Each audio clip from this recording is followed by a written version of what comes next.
নমস্কার, আমি সুমন বসু। আজকে কিন্তু খবরের ময়নাতদন্তে রয়েছে বিজেপির যে মাস্টার প্ল্যান পশ্চিমবঙ্গ জয়ের বিধানসভা নির্বাচনে, তা কিন্তু ফাঁস হয়ে গিয়েছে এবং সেটা নিয়েই কিন্তু আজকে আমরা করব খবরের ময়নাতদন্ত। বিজেপি 2021 সালের নির্বাচনেও কিন্তু দাবি করেছিল যে তারা এবার সরকার গড়তে চলেছে এবং অমিত শাহ কিন্তু বলেছেন যে এবার আমরা 200 আসন পাবো, কিন্তু বাস্তবে দেখা গেছিল যে বিজেপি শুধুমাত্র 77টি আসনে কিন্তু আটকে গিয়েছিল এবং সমস্ত সমীক্ষা, বেশিরভাগ সমীক্ষা কিন্তু বলেছিল বিজেপি ক্ষমতায় আসতে চলেছে 2021 সালে, কিন্তু সেই সমীক্ষা কিন্তু মেলেনি।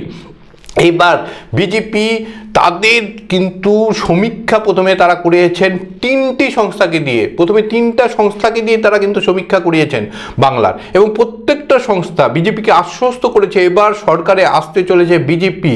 এবং বিজেপির পক্ষ থেকে এই যে সমীক্ষাগুলি আসার পর তারা কিন্তু অত্যন্ত উচ্ছ্বাস প্রকাশ করেছেন এবং তারা কিন্তু একেবারে তৈরি হচ্ছেন যাতে বিজেপি বঙ্গ জয় করতে পারে। আমরা জানি পশ্চিমবঙ্গ ছাড়াও কিন্তু আসামে নির্বাচন রয়েছে, তামিলনাড়ুতে নির্বাচন রয়েছে, কেরলাতে নির্বাচন রয়েছে, পন্ডিচেরিতে নির্বাচন রয়েছে, 5টি রাজ্যে কিন্তু নির্বাচন হবে এবং সেই নির্বাচনের মধ্যে পশ্চিমবঙ্গকে পাখির চোখে দেখতে বিজেপি তাদের পক্ষ থেকে এবার যে মাস্টার প্ল্যান করা হয়েছে তার প্রাথমিক একটা কিন্তু আমরা যদি দেখি সেটা কিন্তু জানা যাচ্ছে যে বিজেপি এবার যে সমীক্ষা করেছে তাতে তারা যেটা দেখেছে যে 162টি আসন এরকম রয়েছে যেই আসনে বিজেপির হারার কোনো জায়গা নেই, অর্থাৎ এই 162টি আসনে অন্তত সমীক্ষা বলছে যে বিজেপি জিতছেই এবং সেই 162টি আসনকে এবার কিন্তু পাখির চোখে দেখা হবে। এবং বিজেপি যেটা চাইছে 2021 সালে তাদের যেটা মনে হয়েছে যে বিজেপি মূলত হেরেছে তাদের সংগঠন না থাকায়, ভোট গণনায় কিছু একটা ঘটনা ঘটেছে, কারচুপি হয়েছে এবং সেই কারচুপি তারা ঠেকাতে পারেনি।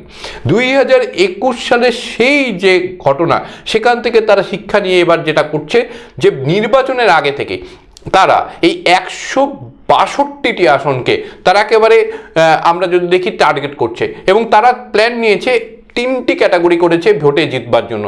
প্রথমে রয়েছে এ ক্যাটাগরির মধ্যে রয়েছে এই 162টি আসন যেখানে বিজেপি মনে করছে তারা হারবে না, তারা জিতবেই।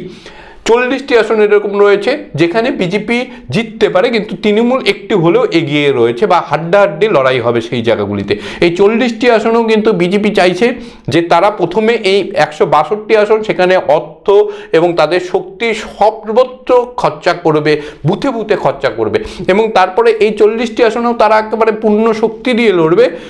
এবং আর যে 92টি আসন রয়েছে যেখানে বিজেপি পিছিয়ে রয়েছে সমীক্ষাতে দেখা যাচ্ছে, সেই 92টি আসনে তারা লড়াই করবে কিন্তু তারা জিতবার জন্য সর্বশক্তি খরচা করবে না বা তাদের যে শক্তি সেই শক্তির সামান্যই খরচা করবে। অর্থাৎ বলা চলে সেগুলি মূলত সংখ্যালঘু আমরা যদি দেখি ভোট ব্যাংকের কেন্দ্রগুলি রয়েছে। অর্থাৎ বিজেপি যেটা চাইছে 162 আসনকে পাখির চোখে দেখতে, সেই সঙ্গে 40টি আসন যেখানে তাদের আড্ডাআড্ডি লড়াই বা তৃণমূলের সঙ্গে তাদের একটু পিছিয়ে থাকার সম্ভাবনা রয়েছে সেখানে তারা সর্বশক্তি দেবে।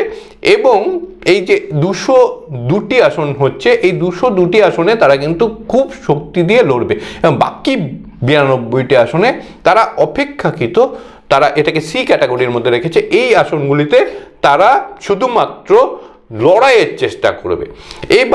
এবং বিজেপি যেটা চাইছে সেটা হচ্ছে এবার তারা ডবল সেটআপে লড়বে, অর্থাৎ বিজেপি এবার এই 162টি আসন এবং 40টি আসন 202টি আসনে তারা একটা করে ড্যামি ক্যান্ডিডেটও কিন্তু তারা রাখবেন। যেহেতু 2021 সালের নির্বাচনে তাদের দেখা গিয়েছিল যে তারা সেখানে কাউন্টিংয়ে গিয়ে তাদের সংখ্যা কম হয়ে যাচ্ছিল, তাদের বহু ক্ষেত্রে বাধার সম্মুখীন হতে হচ্ছিল, বিভিন্ন ধরনের তারা অভিযোগ করছিলেন সে কিন্তু যে ব্যাটারি 98% রয়েছে কিভাবে রাখা সম্ভব, কোনোভাবে কোনো কিছু যখনই সমস্যা হচ্ছিল তখন কিন্তু তারা কোনো সাপোর্ট পাচ্ছিলেন না এবং তাদের সংখ্যা যেটা ছিল যেহেতু অনেক বেলা ধরে, যদিও আসাম বা তামিলনাড়ুতে সে সময় কিন্তু নির্বাচন হচ্ছিল কিন্তু তখন সেখানে দেখা যাচ্ছিল সেখানের গণনা একদম সঠিক সময় চলে আসছে, 10টা 11টার মধ্যে ক্লিয়ার হয়ে গেছে এবং সমস্ত সেখানে প্রার্থীরা জয় পরাজয় নিশ্চিত হয়ে গেছে মোটামুটি। কিন্তু পশ্চিমবঙ্গের ক্ষেত্রে দেখা যাচ্ছিল 2 রাউন্ড 3 রাউন্ড 4 রাউন্ডের পরে কিন্তু সার্ভারও বন্ধ হয়ে গিয়েছিল এবং তথ্য আসছিল না, এবং বিজেপি মনে করছিল যে তারা কিন্তু হেরে গেছে, কেন যার দিকে খেলা হবে স্লোগান শুরু হয়ে গিয়েছিল। এবার যাতে এই পরিস্থিতি না হয়, কর্মীরা যাতে সমস্যায় না পড়ে, বুথে যারা দায়িত্বে থাকবেন তারা যাতে কাউন্টিং সেন্টারে গিয়ে কোনো সমস্যা না পড়ে, যেন তাদেরকে সর্বশক্তি দিয়ে রক্ষা এবং তাদের সর্বশক্তি দিয়ে রসদ সাপ্লাইয়ের কিন্তু চেষ্টা করবেন, অর্থাৎ খাওয়ারের যাতে কোনো সমস্যা না হয়। প্রথম দিন থেকে একদম ক্যাম্পেইন থেকে তারা শুরু করবেন, যে প্রচারের সময় গাড়ি, তারপরে জমির যেখানে মনে করেন ডেকোরেশন হবে, প্যান্ডেল থেকে শুরু করে খাওয়া থেকে শুরু করে যারা হেভিওয়েট নেতা যাবে তাদের থাকা খাওয়া কোনো ধারের সমস্যা না হয়। এবং এবার যেহেতু বিজেপির একাধিক সমীক্ষক দল রয়েছে রাজ্যে, এবং তাদের সঙ্গে একটা সমন্বয় সেটাও যাতে করা হয়। একসঙ্গে কিন্তু বিজেপির যেটা রণকৌশল রয়েছে, তারা মনে করছে যে 2021 আর 2026 মধ্যে আকাশ পাতাল পার্থক্য রয়েছে ভোটে। কেন এবার এসআইআর হচ্ছে, এসআইআর ইতিমধ্যে 58 লক্ষ নাম বাদ গেছে, এবং বিজেপি অনুমান যে আরও প্রায় 1 কোটির কাছাকাছি নাম কিন্তু বাদ যেতে পারে। কারণ আরও আমরা যদি দেখি ইতিমধ্যে 32 লক্ষ মানুষকে কিন্তু ডাকা হয়েছে হিয়ারিংয়ে, আরও প্রায় 1,37 লক্ষ বা 36 লক্ষের মতন মানুষ যাদের মধ্যে ম্যাপিংয়ে গণ্ডগোল আছে তাদের বেশ কয়েকজনকে ডাকা হবে, অর্থাৎ সেই সংখ্যাটাও 1 কোটির কাছাকাছি হবে। অর্থাৎ বিজেপির অনুমান সেই নামগুলি বাদ যাবে, এবং 14ই ফেব্রুয়ারি বা 15 আমরা যদি দেখি যে একেবারে চূড়ান্ত তালিকা প্রকাশিত হবে, এবং বিজেপির অনুমান সেই চূড়ান্ত তালিকা প্রকাশের 2-4 দিনের মধ্যে বা 1 সপ্তাহের মধ্যে কিন্তু নির্বাচন কমিশন 5টি রাজ্যে ভোটের নির্ঘণ্ট প্রকাশ করে দেবে। এবং ভোটটা এবার কিন্তু হবে মার্চ মাসে, মূলত মার্চ এবং এপ্রিলে 2-1টা দফা কিন্তু পড়তে পারে, অর্থাৎ এপ্রিলের 15 তারিখের মধ্যে কিন্তু নির্বাচন একেবারে সম্পন্ন হয়ে যাবে এবং তার গণনাও কিন্তু হয়ে যাবে, এমনটা কিন্তু অনুমান করছে। ফলে বিজেপি আর সময় নষ্ট করতে রাজি না। আজকে আমরা যদি দেখি, আজকে 2রা জানুয়ারি, মাঝে রইল জানুয়ারি আর ফেব্রুয়ারি, এবং মার্চে যদি নির্বাচন, মাত্র 2 মাস হাতে গোনা পাওয়া যাবে। এই 2 মাসকে খুব সুন্দরভাবে তারা কাজে লাগাতে চাইছে, এবং তারা চাইছে যে তৃণমূলকে যে কোনোভাবে কিন্তু এবার পর্যদস্ত করতে। হ্যাঁ, এর মধ্যে কিন্তু একটা অভিযোগ বিজেপির বিরুদ্ধে রয়েছে, এবং সেই বিজেপির বিরুদ্ধে যে অভিযোগটা রয়েছে সেটা হলো যে একটা গোপন সমঝোতা, তৃণমূলের সঙ্গে বিজেপির কেন্দ্রীয় স্তরে একটা গোপন সমঝোতা রয়েছে। এই যে অভিযোগটা যদি দূরে সরিয়ে রাখা যায়, তাহলে কিন্তু দেখা যাচ্ছে বিজেপি একেবারে মানে খুব কঠিন লড়াই কিন্তু এবার লড়তে নামছে, এবং সেই লড়াইয়ে তারা একেবারে আশাবাদী যে তারা এই লড়াইয়ে জয়লাভ করবে। অন্যদিকে তৃণমূলও কিন্তু আশাবাদী। তৃণমূলও কিন্তু আজকে অভিষেক বন্দ্যোপাধ্যায় তিনি কিন্তু জনসভা করলেন, প্রথম জনসভা আমরা যদি বলি বারুইপুরে, এবং সেখানেও কিন্তু তিনি অভিযোগ করলেন যে বিজেপির আসন সংখ্যা কমে যাবে। যদিও এসআইআর নিয়ে তার কিন্তু অভিযোগ রয়েছে, সেখানে তিনি 3 জন এমন ব্যক্তিকে কিন্তু মঞ্চে হাজির করেছেন যাদের নাম মৃত বলে কাটা গেছে, কিন্তু বাদতে তারা কিন্তু জীবিত মানুষ। সুতরাং এই যে অভিযোগ, তিনি একটা অভিযোগ কিন্তু প্রমাণ সহ তিনি পেশ করলেন।